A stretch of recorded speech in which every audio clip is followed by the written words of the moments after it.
자, 모두들 반갑습니다. 지니 인베스트먼트의 강태공 전문가입니다.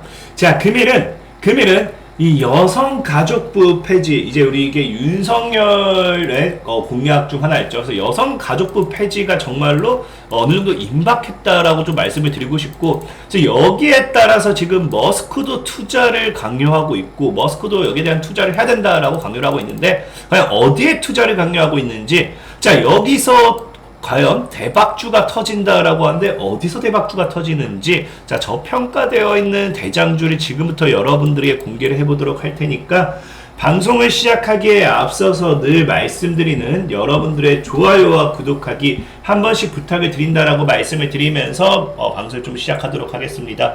그리고 혹시나 제 목소리가 지금 좀 듣기 불편하다 하시더라도 지금 목소리 상태가 좀 많이 안 좋아요. 좀 양해를 부탁을 드리면서 좀 당분간만 참아다 달라라고 좀 말씀을 드리면서 오늘의 방송을 시작해 보도록 하겠습니다. 자, 일단은 제가 이 여가부 폐지가 임박했다 이런 이야기를 하는 이유가 뭐냐고 하면은, 최근에 이제 윤석열의 이제 내용을 보면 뭐라고 합니까? 여가부가 역사적으로 소명 다하지 않았나 생각하고 있고, 그러다 보니까 여기에 대한 폐지를 못 받게 한다라는 이야기가 나오고 있어요. 실제로 지금도 여가부를 폐지해서는 안 된다, 여가부를 폐지해야 된다라는 그런 공방을 계속해서 하고 있지만, 지금 국민의힘 당대표인 이준석 같은 경우도 뭐라고 해요? 이준석 같은 경우도 여가부 폐지 공약은 지켜질 것이다. 그렇기 때문에 이게 무슨 반여성인가 하면서 이런 얘기가 계속 나오는 거 보면은, 결국 제가 보는 관점에서는 이 여가부가 이 폐지가 되는 쪽으로 좀 되지 않을까. 사실 이번 대선의 주연은 주연이라고 좀 표현하기 좀 그래요. 이거 주연이라고 표현한다고 하면 좀 편가르기 같지만, 그래도 이 윤석열을 뽑았던 20대 남성들이죠. 20대 남성들. 그리고 또 분명히 20대 여성들 중에서도 일부가 있을 수 있어요. 그래서 이 20, 30대 남성들 중에서 일부는 무엇을 보고 뽑았냐고 하면은, 여성가족부를 폐지한다는 이 공약이 제일 컸다라는 겁니다. 실제로도 여러분들이 아실지 모르겠지만 유튜브 중에 이 신남성연대라는 채널이 있어요. 여기를 들어가 보시면 아시겠지만, 이 채널이 뭐 하는 채널이냐고 하면은 페미와의 전쟁 이라는 이야기를 하면서, 이 바로 여기서 원래 페미와 싸우는 이런 집단이었다가 윤석열 씨가 이제 뭐합니까? 윤석열 씨가 여성가족부 폐지하겠다라고 하니까 바로 여기서 윤석열을 지지하는 그런 모습을 보여줄 만큼, 이 여가부 폐지 공약만 보고 뭐했다, 이것만 보고 윤석열을 뽑은 사람도 굉장히 많다라는 거예요. 그렇기 때문에 아무래도 여가부 폐지 쪽으로는 아무래도 이거는 지켜져야 되지 않을까, 지켜져야 되거나 아니면 지키지 않을까라는 좀 생각해보고 있습니다. 하지만 문제는 뭐냐고 하면은, 역시나 이게 어느 정도 약자죠. 그래도 약자들을 보호한다, 말 그대로 그러한 명분이 있다 보니까 이런 것들이 지금 일방적인 폐지만을 가지고 논하기에는 조금 문제가 되는 부분이에요. 그래서 실제로도 뭐 하냐고 하면은 아무래도 그래서 실제로 나오는 게 폐지를 하면은 안 된다라는 거죠.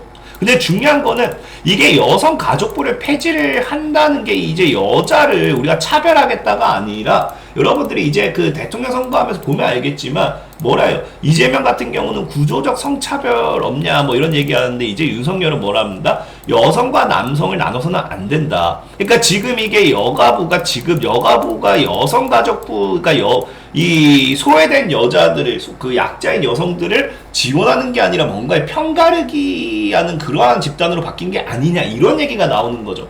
그래서 지금 이제 윤석열도 이야기하는 게, 남녀 평등, 남녀를 나누고 싶진 않다. 그럼 여기서 어떻게 변화하는 게 크냐고 하면은, 여성가족부가 없어지든지, 아니면 어쨌든 여성가족부를 통해서 뭐 한다, 이거 새로운 개편이 되든지, 그러니까 얘기했다시피 여기서 나오다시피 남녀 이렇게 나누지 말고 이럴 쪽으로 바뀌라는 게 크겠죠.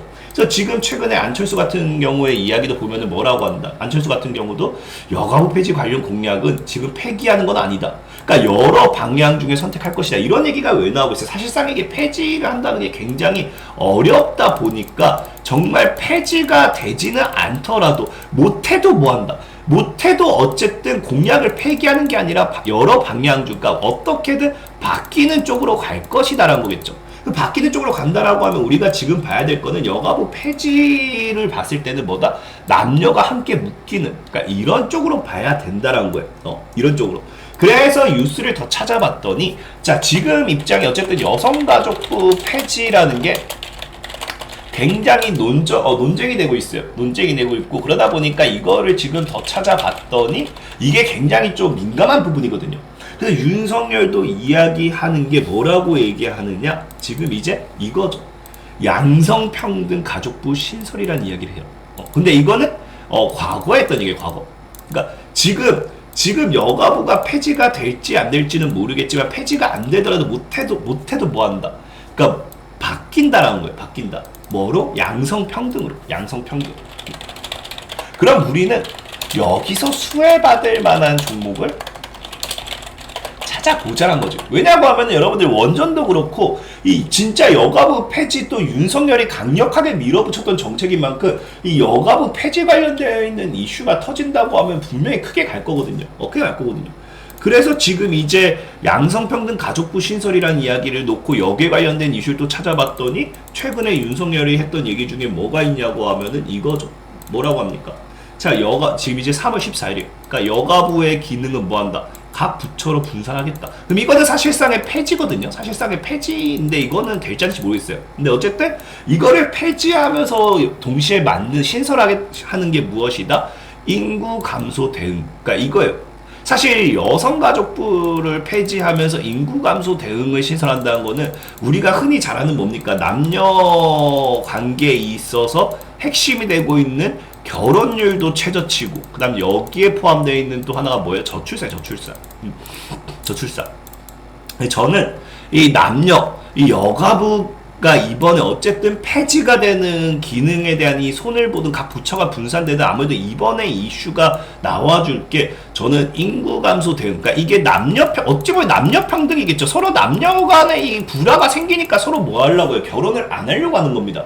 자꾸 여자 같은 경우는 뭐라고 해요? 여자 같은 경우 한남충 하면서 한국 남자 뭐 잠재적인 범죄자다 이야기하는 사람도 있고, 남자 같은 경우는 무슨 나는 퐁퐁남이 되기 싫어요 하면서 그 퐁퐁남이란 건 이제 좀 설명 안 해도 아시죠? 그러니까 그냥 그런 좀 안 좋은 은어 되기 싫어요 하면서 이 여자를 좀 꺼리는 부분도 있고, 그러니까 서로가 서로한테 뭐가 있냐고 하면 벽이 쌓여 있는 거예요. 벽이 서로가. 그러다 보니까 아무래도 이 남녀에 관련되어 있는 이런 것들 이런 부분이 해소가 되어야지만 아무래도 결혼도 할 것이고, 그리고 저출산부도 해소될 것이고, 그게 아무래도 궁극적인 인구를 증가시킬 수 있는 계기가 될 수 있기 때문에 결과적으로 뭡니까? 이 인구 감소 대응, 이 신설, 이것이 바로 앞에 얘기했던 이 양성평등 가족부 이런 부분이지 않을까 싶어요. 그러니까 어쨌든 여기서 핵심적으로 다룬다는 건 뭡니까?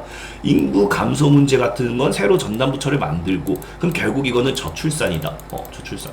저는 아무래도 이번 여성가족부가 폐지가 되든 폐지가 되지 않든, 여성가족부가 폐지가 되든 폐지가 되지 않든 뭐 해야 된다? 저출산 관련 문제는 분명 이게 그러니까 여성가족부가 폐지가 되고 신설이 되던, 아니면 여성가족부가 이제 뭐 새로운 부서로 개편이 되던, 이 저출산이 핵심이 되지 않을까? 왜? 방금 인구 감소 대응이라고 찍었기 때문에. 인구 감소 대응은 저출산이에요. 저출산. 인구가 줄어드는 건 출산을 안 하기 때문인 거니까. 그래서 이 부분이 핵심이 돼서 또 장기적인 이슈화를 타지 않을까라고 좀 예상을 해보고 싶습니다. 그래서 오늘은 이 저출산 관련되어 있는 종목 중에 하나 소개시켜드리고 싶은 거고, 그리고 제가 아까 앞서 얘기했던 것 중에 머스크도 뭐라 했어요? 머스크도 투자를 강요한다는 게, 머스크 같은 경우도 보면은 지금 뭐라고, 최근에도 올해도 뭐라고 해요? 지구 인구 지금 계속 부족하다. 이거 지금 제가 또 앞에 뉴스가 없는데 그 지구 인구가 계속 부족하다 얘기해요. 머스크 같은 경우는 지금 아래 자녀가 6명인가 있을 겁니다.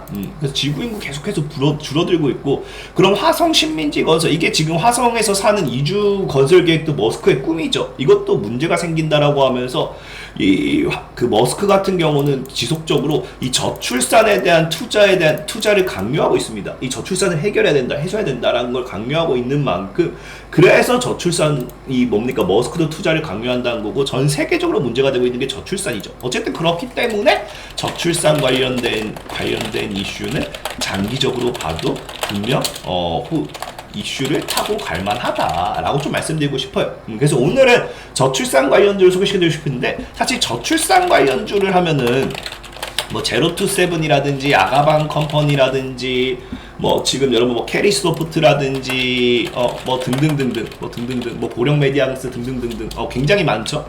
굉장히 많아서 거기 관련되어 있는 종목을 찾다 보니까 오늘 좀 새로운 종목을 들고 왔어요. 사실 이 종목은 또 원래는 저출산이 맞아요. 왜? 저출산 관련 수혜주는 사실 많은 분들이 오해하고 있는데 뭐 치매 치료제 이런 것처럼 저출산이 뭐 약이 있는 것도 아니고 출산 뭐 약이 있는 뭐 이거 맞으면 출산 잘 돼 이런 약이 있는 게 아니잖아요. 뭐 있을 수도 있겠지만 있을 수 있나? 뭐 한약 중에 그런 거 있으니까 뭐 이거 먹으면 애가 생긴다든 그런 약이 있긴 하지만 어쨌든 저출산 관련 수혜주는 그런 의료적인 부분도 아니고 기계적인 부분도 아니고 저출산 관련 수혜주는 이거예요. 뭐냐? 출산을 하게 되면은 뭐가 됩니까? 아동용품이 많이 팔리겠죠. 그래서 유아용품들이 뭐다? 수혜주로 엮여요. 그래서 애기 용품이라든지 애기 뭐 장난감 뭐 이런 부분들이 거의 다 저출산 관련주로 엮이는데 이 종목도 보통 유아 관련되어 있는 수혜주인데 저출산으로 오른 적은 없었던 것 같습니다. 실제로 뭐 저출산 뉴스를 탄 적도 없고. 그래서 보면은 오늘 소개시켜드리고 싶은 종목은 좀 이거는 좀 더 여러분들 분석해 보셔야 돼요. 미리 말하지만 예림당이라는 겁니다. 예림당. 예림당 종목 보면 완전히 최근에 차트가 쫙 무너지면서 완전 거의 최바닥 구간까지 내려왔죠. 진짜 최바닥까지 구간까지 내려왔습니다. 근데 예림당 같은 경우는 보면은 뭐라 되어 있어요? 사업의 내용을 보면은 예림당 뭐라 되어 있다? 아동 출판 시장에서 수십 년간 쌓아온 노하우. 그래서 보면은 출판 사업, 도서 제작 및 판매, 저작권 판매, 애니메이션 사업, 애니메이션 같은 경우. 그리고 보면 여기 보면은 아시겠지만 TUA 있죠? 예림당이 모기업이에요. TA 홀딩스, TA 항공, TA 서비스. 그래서 얘네 같은 경우는 리오프닝 관련해가지고 코로나가 이제 좀 어느 정도 개선되고 나면 다시 이제 여행주로서도 그 반사이익을 얘네 TA 항공 서비스의 반사이익을 예림당이 또 받을 수도 있겠죠. 어쨌든 보면 아시겠지만 꿈을 심어주는 도서보다 예림당 보면 뭐라 했을까? 유아 아동도서 전문 출판을 지향하며 어린이들이 지식과 교양, 감성과 인문적 소양을 기를 수 있는 책을 펴냈으며 등등 점점점 나와 있습니다. 근데 이거를 지금 저출산 관련된 종목으로 모르는 분들이 굉장히 많은 게 실제로 뉴스를 저출산으로 검색해 보시면 예림당은 저출산 관련된 뉴스가 없어요. 저출산 관련주로 올라간 적이 없다라는 겁니다. 없다. 그래서 뭐다? 예림당이 지금까지 저출산으로 관련된 적이 없었기 때문에 사실 이번에도 소개를 안 시켜드리려 했거든요. 이걸 뭐하러 소개시켜줬어요? 저출산 이슈 될 때마다 이슈 된 적이 없는데. 근데 이번에 소개를 시켜드리고 싶은 게 최근에 뉴스가 나왔는데 뭐라 뉴스가 나오느냐 이거죠. 예림당이 최근에 15% 이상 상승했는데 바로 어제죠? 뭐라 해요? 윤 당선이 뭐였다? 아동 육아 공약 영향 받나? 그래서 윤 당선인의 가족과 아동, 저출산 등 인구 절벽 문제를 두루 다룰 수 있는 부처를 신설하는 것이다 라는 거예요. 공약이 이번에 얘기한 게. 근데 여기 나오다시피 저출산 인구 절벽 문제를 다룰 수 있는 부처 신설이라는 이야기가 나왔는데 얘가 이번에 뭐가 됐다? 처음으로 이슈를 받았다는 거예요. 그걸 우리가 여기서 예림당에 대해서 이해를 해야 되는 거. 얘가 상장된 지 몇 년 됐어? 예림당 1999년 지금 상장된 지 23년 넘어가는데 상장된 지 20년이 넘어가지만 처음으로 저출산 관련된 이슈로 뭐했다? 이슈로 주목을 받고 뭐했다? 시세를 분출했다. 어제 같은 경우가 강한 거래량 나는 강한 거래량 터트리면서 윗골이 달고 상한가까지 갔다 왔네. 상한가까지. 그러면 이건 뭐다? 그러면 이런 종목이 향후 저출산 관련 이슈가 터졌을 때 새로운 대장주가 될 확률이 굉장히 크다라는 거죠. 크다.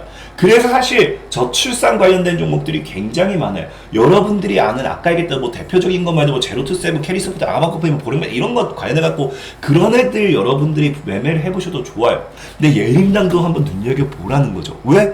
이번에 처음으로 이슈가 됐기 때문에.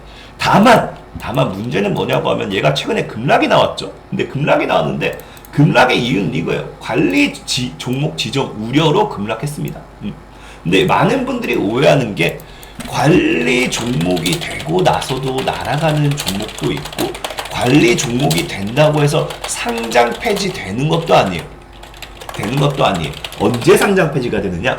관리 종목이 되고 만약에 올해 관리 종목이 됐다. 내년에 똑같은 이유로 관리 종목 사유, 여기 본 게 자기 자본 50% 초과 손실이라고 하죠. 똑같은 사유가 관리 종목이 지정이 됐는데 똑같은 사유가 내년에 발생한다. 그럼 그때 상장 폐지 사유 발생과 함께 거래 정지가 되는 거예요. 그렇기 때문에 당장 얘 같은 경우는 실적만 봤을 때 일단은 꽤 많이 나빠지긴 했어요. 꽤 많이 나빠지긴 했지만 뭐 연속적인 매출력, 영업이익이 연속적인 이 적자가 아니기 때문에 실적만 놓고 보면은 상패 사유는 없어요. 그래서 아마 이번에 관리 종목이 지정이 될 수도 있겠지만 관리 종목 지정 사유에 급락했지만 오히려 뭐했다? 급락하고 주가는 올렸다. 그럼 여기가 개인들이 털고 가는 자리였을 수도 있다라는 거고, 그리고 지금 자리가 보면 아시겠지만 실적이 2019년도, 18년도, 19년도부터 나빠졌죠?